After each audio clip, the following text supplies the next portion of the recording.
Assalamualaikum warahmatullahi wabarakatuh. Perkenalkan, saya Aminovalia Esmiati. Saya salah satu dosen dari Prodi Psikologi Universitas Selamat Sri. Pada kesempatan kali ini saya akan memaparkan tentang mata kuliah yang saya ampu di Prodi Psikologi Universitas Selamat Sri, yaitu mata kuliah observasi dan wawancara. Mata kuliah observasi dan wawancara ini merupakan mata kuliah wajib Prodi yang memiliki bobot 6 SKS dan berada pada semester 4. Mata kuliah ini diharapkan dapat memberi kemampuan kepada mahasiswa untuk mengetahui jenis-jenis observasi, pencatatan observasi dan praktek, strategi observasi, pengolahan dan interpretasi observasi, dan pengantar wawancara, kemudian proses wawancara, proses komunikasi interpersonal, pertanyaan dan kegunaannya, jenis-jenis wawancara, dan interpretasi pengolahan data pada wawancara. Kemudian, metode pembelajaran yang digunakan dalam mata kuliah observasi dan wawancara yaitu menggunakan delivery, interaction, dan assessment. Delivery yaitu dosen menyampaikan materi perkuliahan yang mencakup metode, materi pembelajaran yang disampaikan dan kemudian yang diharapkan dari mahasiswa. Interaction yaitu interaksi antara dosen dan mahasiswa selama proses pembelajaran. Bisa mencakup diskusi kelas, tanya jawab, dan kegiatan kelompok. Kemudian yang ketiga adalah asesmen, yaitu bagaimana dosen menilai pemahaman mahasiswa terhadap perkuliahan. Hal ini mencakup jenis-jenis penilaian yang digunakan seperti ujian, tugas, presentasi, atau proyek. Pada mata kuliah observasi dan wawancara memiliki capaian pembelajaran lulusan yang terdiri dari 4 aspek, yaitu sikap, pengetahuan, keterampilan umum, dan keterampilan khusus. 1. Dari aspek sikap, yaitu mahasiswa menunjukkan sikap bertanggung jawab atas pekerjaan di bidang keahliannya secara mandiri. Kedua, aspek pengetahuan. Mahasiswa menguasai konsep dasar dan prinsip-prinsip psikodiagnostik dan teknik interview, teknik observasi, serta konsep teoritis yang mendasari tes psikologi. Yang ketiga, aspek kemampuan umum. Mahasiswa mampu mengambil keputusan secara tepat dalam konteks penyelesaian masalah di bidang keahliannya, berdasarkan hasil asesmen, analisis, informasi, dan data. Yang keempat, aspek keterampilan khusus. Mahasiswa mampu melakukan interview, observasi, tes psikologi yang diperbolehkan sesuai dengan prinsip psikodiagnostik dan kode etik psikologi Indonesia. Selanjutnya, untuk capaian pembelajaran mata kuliah atau CPMK pada mata kuliah observasi dan wawancara ada 7 bagian, yaitu yang pertama, mahasiswa mampu menjelaskan prinsip dasar dan jenis observasi dalam psikologi. Yang kedua, mahasiswa mampu mendesain dan menerapkan strategi pencatatan observasi. Yang ketiga, mahasiswa mampu mengolah dan menginterpretasi data observasi. Keempat, mahasiswa mampu menjelaskan prinsip dasar wawancara dan komunikasi interpersonal. Kelima, mahasiswa mampu menyusun pedoman dan struktur wawancara. Keenam, mahasiswa mampu melaksanakan wawancara secara profesional dan sesuai etika. Yang ketujuh, mahasiswa mampu mengolah dan menginterpretasi hasil wawancara. Kemudian untuk kemampuan akhir tiap tahapan belajar atau sub CPMK terdapat 14 capaian yang akan saya tampilkan pada gambar berikut ini. Selanjutnya, untuk mengukur kemampuan mahasiswa secara objektif dalam menerima materi pembelajaran, saya menggunakan beberapa indikator, yaitu pertama, kehadiran 10%, keaktifan mahasiswa dengan bobot 10%, tugas individu sebesar 20%, serta ujian tengah semester dan ujian akhir semester masing-masing memiliki bobot 30%. Itulah tadi aspek yang saya terapkan dalam pembelajaran pada mata kuliah observasi dan wawancara. Selanjutnya, saya akan menampilkan cuplikan proses pembelajaran secara luring yang saya lakukan di kelas. Terima kasih. Wassalamualaikum warahmatullahi wabarakatuh. Oke, assalamualaikum warahmatullahi wabarakatuh. Selamat pagi teman-teman semuanya. Bagaimana kabarnya hari ini? Baik ya, alhamdulillah. Saya melihat teman-teman antusias ini untuk mengikuti perkuliahan pada hari ini, betul begitu? Ya, oke. Hari ini kita akan mempelajari tentang strategi observasi tentang event sampling dan time sampling ya. Oke, untuk capaian pembelajarannya, jadi mahasiswa itu diharapkan mampu mengerti pengertiannya, memahami perbedaannya, ya, perbedaan antara event sampling, perbedaan dengan time sampling. Kemudian yang kedua, mahasiswa mampu menjelaskan, ya, menjelaskan cara penerapan masing-masing teknik dalam konteks observasi psikologi. Yang ketiga, capaian yang ketiga, mahasiswa diharapkan mampu memilih teknik yang paling sesuai, jadi disesuaikan dengan observasi tertentu. Minggu lalu kita sudah mempelajari strategi observasi juga ya. Kira-kira ada yang masih ingat kita mempelajari apa? Tentang strategi observasi. Betul Mbak Riza, jadi minggu lalu kita mempelajari tentang strategi observasi naratif. Kita refresh sedikit ya teman-teman ya. Kita minggu lalu mempelajari tentang strategi observasi naratif. Apa itu strategi observasi naratif? Itu merupakan suatu pencatatan observasi. Tapi kalau yang naratif ini, pencatatan observasi di mana kita itu mencatat, tetapi tidak hanya perilaku saja yang kita amati. Ada yang berbasis verbal. Dalam artian apa? Kita boleh mengobservasi interaksi sosial, kemudian ekspresi emosionalnya, seperti itu. Jadi memang untuk naratif ini cocok untuk digunakan pada penelitian kualitatif. Karena apa? Nanti kita akan kaya data, mendalam datanya. Dalam menarasikannya, dalam menceritakannya, itu tidak hanya perilaku tertentu saja yang akan kita lihat, tapi juga dari bahasa verbalnya, ya, dari ekspresi emosionalnya seperti itu. Ya, untuk materi hari ini kita akan mempelajari event sampling dan time sampling. Ya, kita akan mulai mengenali strategi observasi lain selain strategi yang sudah kita pelajari di pertemuan sebelumnya. Itu ya. Oke, event sampling. Event sampling ini merupakan salah satu metode observasi. Ya, salah satu metode observasi yang mengacu pada setiap perilaku spesifik atau target, memiliki target seperti itu. Jadi strategi event sampling ini kita sebagai pencatat, kita melakukan pencatatannya itu hanya di perilaku-perilaku tertentu saja. Perilaku-perilaku yang relevan yang sudah kita targetkan, yang sudah kita tentukan. Jadi fokus kita itu di suatu kejadian, di suatu event, seperti itu ya.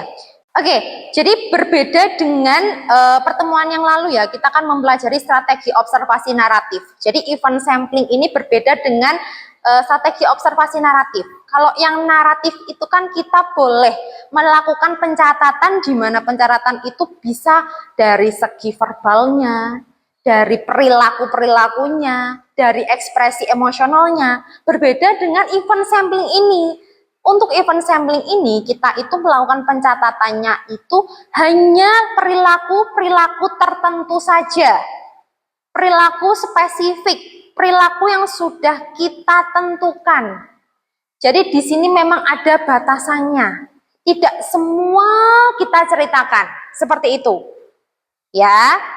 Jadi memang untuk event sampling ini kita tugas melakukan semua pencatatan ya. Pencatatan seluruh kejadian dari perilaku-perilaku yang sudah ada batasannya tadi, yang sudah kita tentukan tadi, yang sudah kita targetkan, seperti itu ya. Jadi hanya perilaku-perilaku tertentu saja yang kita lihat. Ya, Kemudian mencatat beberapa kali perilaku itu muncul. Jadi ada frekuensi dan durasinya. Betul. Jadi ketika melakukan observasi event sampling ini, kita kalau melihat perilaku A, ya perilaku A saja. Ya, misal di detik pertama perilaku A muncul. Kemudian di menit kelima perilaku A lagi muncul. Berarti kan kita punya durasi, terus kemudian frekuensinya berapa, kita di sini mainnya seperti itu. Jadi event sampling itu kita melihat seberapa banyak perilaku itu muncul, seberapa sering perilaku itu terulang di dalam subjek yang kita sedang observasi. Seperti itu ya. Di sini memang event sampling itu kita itu memakainya adalah kategori. Sebelum kita melakukan pengamatan, kita bikin kategorinya dulu. Dari mana kita bikin kategorinya? Yang pastinya satu, dasar teori. Kalau kita bikin kategori teori apa? Aspek. Ya, termasuk ketika kita mau melakukan observasi dengan strategi event sampling seperti ini, itu juga kita tidak jauh-jauh dari teori aspek. Selain itu, yang kedua, mempertimbangkannya itu adalah, mungkin kita sudah melakukan proses penggalian data awal ya, dengan gurunya, atau dengan orang tuanya. Jadi kita bisa menemukan, oh anak itu memang suka mengumpat, memang suka memukul. Nah, kita sinkronkan dengan data yang tadi, teori yang tadi, teori aspek. Misal teori aspek agresivitas itu ada aspek verbal, aspek fisik, dan lain-lain. Nah, kita sinkronkan, oh memang memukul itu masuk, mengumpat masuk. Jadi kita bisa membuat kategori-kategori perilaku itu tadi. Begitu ya. Dalam event sampling memang perlu menentukan dulu perilaku spesifik tertentu. Ya. Perilaku tersebut harus didefinisikan secara jelas. Betul. Sehingga apa? Diketahui batasan-batasan tertentu. Ya. Jadi memang harus jelas dulu. Kita itu tujuan penelitiannya mau meneliti apa? Kemudian perilaku yang mau dilihat itu perilaku apa? Batasan-batasannya seperti apa, itu harus jelas dulu. Ya. Hal ini berarti observer atau kita sebagai pengamat harus jeli terhadap berbagai hal di sekitar objek amatan kita. Kita itu harus jeli. Kalau kita pakai strateginya observasi ini tadi event sampling, jelinya seperti apa? Saya membuat kategorinya perilakunya A, B, C. Berarti saya tidak boleh mencatat perilaku D. Kan seperti itu. Nah, untuk langkah-langkah pelaksanaannya, yang pertama, menentukan perilaku target atau kategori kejadian yang akan dicatat. Ya, tadi kita sudah bahas ya. Kita menentukan perilaku dulu. Targetnya apa? Kategorinya seperti apa? Kemudian langkah yang kedua, menentukan konteks observasi. Ya, tempat, waktu, seperti itu. Jadi kita juga harus tahu tempatnya di mana. Tempat kan pasti masuk ke tempat penelitian kita ya. Tempat penelitiannya di mana, waktunya kapan. Kemudian yang ketiga, mengamati selama periode yang luas. Tetapi hanya mencatat ketika perilaku target muncul. Betul ya. Tadi kita sudah membahasnya ya di depan ya.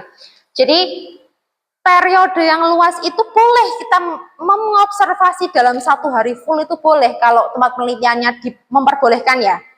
Tapi yang kita observasi ya event-event yang ada di kategori kita saja. Ya, paham ya?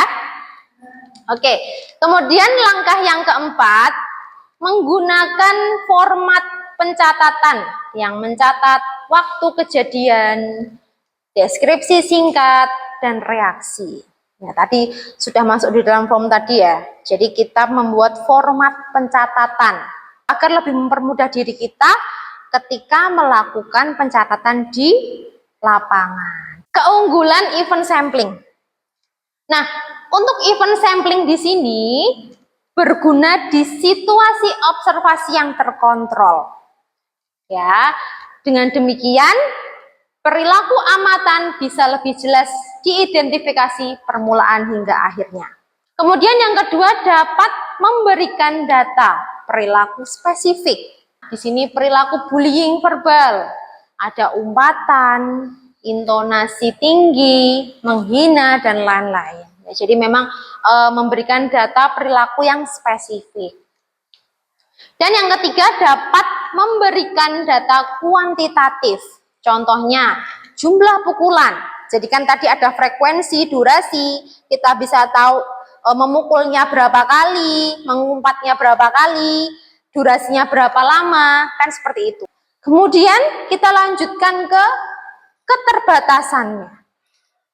Untuk keterbatasannya sendiri, yang pertama itu gambaran kurang mendalam. Ya, gambaran kurang mendalam itu seperti apa menurut teman-teman? Ya, karena ketika kita melakukan observasi ini hanya perilaku spesifik atau yang sudah ditentukan saja. Kita tidak bisa mendalami, kita tidak bisa kaya dengan data-data lain atau perilaku-perilaku lain yang kita dapatkan di lapangan. Kemudian yang kedua, perilaku amatan sudah dibatasi sejak awal. Ya karena kita sudah membatasi dengan membuat kategori. Jadi memang event sampling ini memang kita tidak bisa melakukan sesuatu yang mendalam seperti itu. Ada batasan, kemudian terkontrol. Kemudian yang ketiga, kurang cocok digunakan bila perilaku amatan tidak discrete atau kurang spesifik. Ya, jadi memang tidak bisa atau kurang cocok digunakan untuk perilaku yang tidak spesifik. Seperti itu, ya. Itu adalah beberapa keterbatasan dari event sampling. Mungkin untuk materi yang event sampling ini ada yang ingin ditanyakan dulu? Oh, oke, Mbak Vivi. Silakan. Oke Bu, saya bertanya, bolehkah dijelaskan ulang mengenai event sampling dan observasi naratif? Oh, oke. Ya. Untuk perbedaan dari event sampling dan naratif ya, seperti yang sudah kita bahas sebelumnya, bahwa untuk strategi observasi naratif itu merupakan strategi observasi di mana pencatatannya itu berbasis verbal. Maksudnya apa? Jadi untuk pencatatannya kita itu tidak hanya melihat perilaku-perilaku tertentu saja, tapi juga kita bisa melihat bahasa verbal. Apa itu? Interaksi sosialnya, komunikasinya, kemudian juga ada kita bisa melihat ekspresinya. Jadi bedanya kalau yang event sampling, kalau event sampling itu kan kita hanya melihat perilaku-perilaku tertentu saja. Kita sudah menentukan di awal. Kita melihat perilaku yang penting saja. Perilaku yang sudah kita tentukan, kita anggap penting, kita targetkan. Begitu ya Mbak Vivi ya? Sudah? Ada yang ingin tanyakan lagi? Cukup. Cukup. Oh, oke. Iya, kita tadi sudah mempelajari tentang strategi observasi event sampling. Kita ini akan memasuki ke strategi observasi berikutnya, yaitu strategi observasi time sampling ya. Sudah ada yang pernah mendengar atau mempelajarinya? Belum? Belum? Oke. Ya, time sampling. Time sampling ini kita sebagai observer atau pengamat meminta waktu observi. Observi itu apa? Orang yang diobservasi. Ya. Jadi kita sebagai observer meminta atau mengambil waktu observi untuk diamati. Kemudian untuk time sampling khususnya ya, kita ketika mau melakukan pengamatan dengan time sampling itu metode pengamatannya itu dengan mencatat segala sesuatu yang terjadi pada situasi tertentu ya, pada situasi tertentu dengan melihat interval waktunya. Jadi kalau yang time sampling ini ada interval waktunya. Berbeda dengan event sampling. Kalau event sampling kita menentukan perilakunya. Tapi kalau yang time sampling kita menentukan interval waktunya. Bedanya di situ. Ya, tujuannya apa teknik ini? Tujuannya untuk mendapatkan gambaran umum atau pola perilakunya selama periode waktu tertentu. Jadi tujuan dari time sampling ini, kita itu ingin mengetahui pola perilaku subjek. Misal, perilaku makan. Terus ngalamun, melihat TV.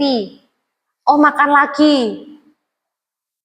Nah, di menit-menit yang sudah kita tentukan, itu adalah pola perilakunya. Misal kita menentukan dengan interval waktu 5/5 menit. Oh, menit pertama makan, menit kelima nonton TV, menit ke-10 makan lagi. Nah, jadi itu pola-pola perilaku yang akan kita dapatkan. Itu seperti apa? Oh, tidak konsisten dalam makan. Oh, sambil ngalamun. Oh, sambil ngobrol. Nah, itu adalah teknik time sampling. Jadi kita bisa menentukan atau menemukan pola perilaku pada periode waktu tertentu seperti itu. Ya, dalam hal ini bila perilaku target muncul di luar waktu amatan yang disediakan, maka perilaku tersebut tidak dicatat. Jadi kan kita misal tadi sudah menentukan, oh pakai 5 menit, intervalnya 5 menit pada saat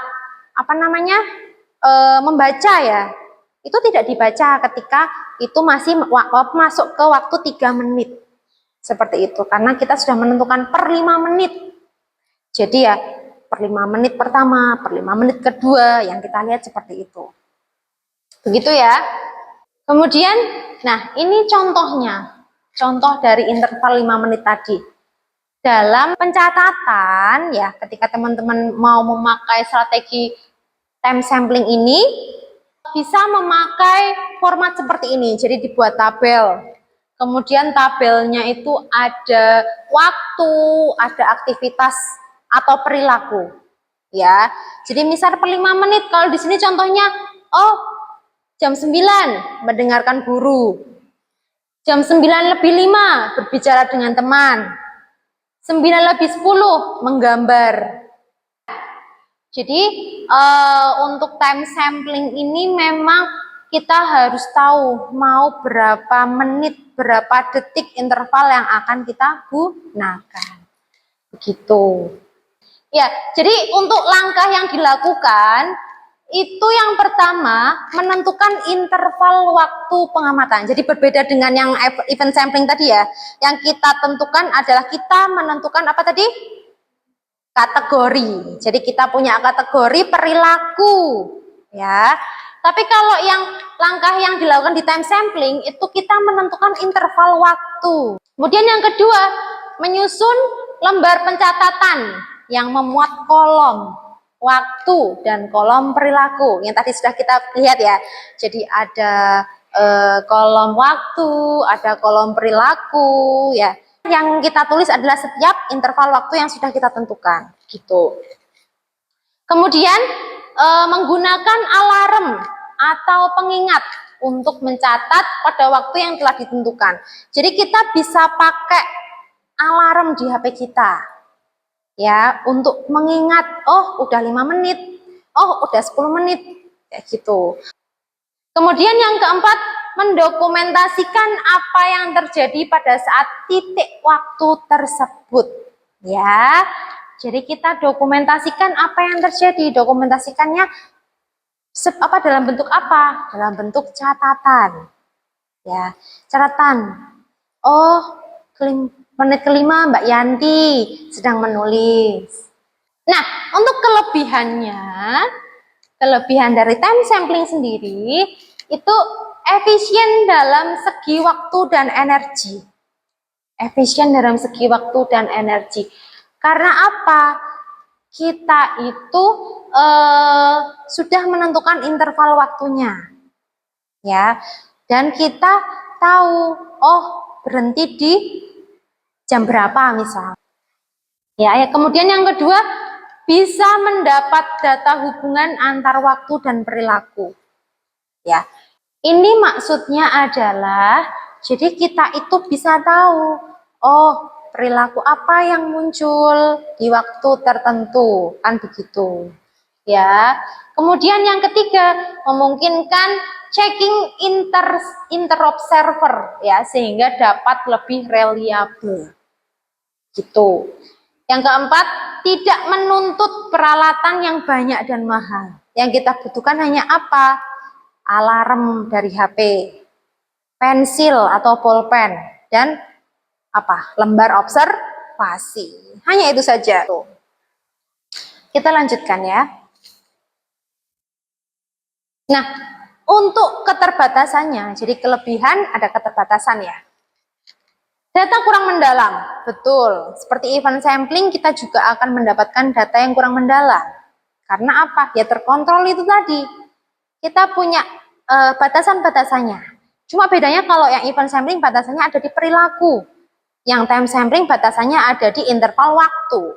Begitu. Jadi memang tidak bisa semua perilaku kita dapatkan. Kemudian tidak dapat melihat kualitas perilaku. Ya, tidak menggunakan frekuensi dan durasi aktual sehingga kurang bisa digambarkan dengan baik ya, karena memang kita sudah menentukan waktunya sendiri kan, seperti itu. Oke, karena kita materinya sudah selesai ya untuk time sampling dan tadi juga ada event sampling, apakah ada yang ingin ditanyakan? Oh oke, Mbak Fatuliana silahkan. Izin bertanya, apa perbedaan antara time sampling dan event sampling? Oh oke, time sampling dan event sampling. Sebetulnya kita tadi sudah sedikit membahas ya teman-teman ya. Jadi untuk time sampling dan event sampling itu sama-sama strategi observasi ya. Bedanya untuk event sampling kita itu dalam melakukan pencatatan perilakunya itu harus ditentukan dulu. Harus dikategorikan dulu ya, harus memiliki perilaku spesifik dulu sebelum melakukan pencatatan. Contohnya kasusnya ya tadi perilaku-perilaku yang bisa diamati, perilaku agresif, mungkin anak yang tantrum, dan perilaku-perilaku lain yang memang itu bisa diamati ya oleh pengamat secara langsung ya perilakunya. Kemudian kalau yang time sampling, bedanya kalau time sampling itu kita melihat pola perilaku subjek dari interval waktu yang sudah kita tentukan. Contohnya tadi ada perilaku keseharian, ada perilaku makan, ada perilaku keterlibatan siswa di dalam kelas. Jadi seperti itu. Begitu ya Mbak Fatulinya ya? Ya. Ada yang ingin tanyakan kembali? Cukup. Oh cukup. Ya. Oke, karena memang materi pada hari ini sudah selesai, pasti ada tugas. Ya, tugasnya apa? Ya, silahkan teman-teman coba praktek observasi ya. Nanti di rumah praktek observasi selama 20 menit dengan menggunakan salah satu teknik sampling. Jadi boleh event sampling atau boleh time sampling ya. Kemudian menyusun laporan hasil observasinya berdasarkan format yang telah dipelajari. Kemudian yang ketiga, hasil akan dipresentasikan di kelas ya, dan dijadikan bahan diskusi mengenai efektivitas teknik yang digunakan ya. Jadi silahkan nanti di rumah melakukan observasi, boleh mengobservasi apapun ya, boleh memakai strategi apapun, tapi dua ini time sampling atau event sampling, begitu ya.